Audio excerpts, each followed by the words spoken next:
মন খারাপ করেন না, কেউ রাগ হয়েন না, সবার উদ্দেশ্যেই তো বলা, সবার উদ্দেশ্যেই বলা, সংশোধনের উদ্দেশ্যে। রাসূলের ভালোবাসা কেমন হবে এটা একটু বোঝানোর জন্য। আল্লাহু আকবার।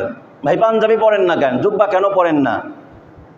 হুজুর জুব্বা তো হুজুররা পরবে, ওলামায়ে কেরাম আলেমরা জুব্বা পরবে, আমরা জেনারেল মানুষ জুব্বা পাঞ্জাবি পরলে আমাদেরকে কেমন দেখা যায়? সে লজ্জা পায় জুব্বা পরতে, লজ্জা পায় পাঞ্জাবি পরতে, মাথায় টুপি পরতে লজ্জা পায়। বোঝা গেল সমাজ তার কাছে অনেক দাম, সমাজের মানুষগুলোর মুখের অনেক দাম তার কাছে। কিন্তু রাসূলের সুন্নাত, রাসূলের ভালোবাসা, এই জুব্বা, টুপি, দাড়ি, মিসওয়াক তার কাছে ততটুকু দাম না যতটুকু দাম সমাজের মানুষের কথা। বাস্তবতা বলতেছি। আল্লাহু আকবার।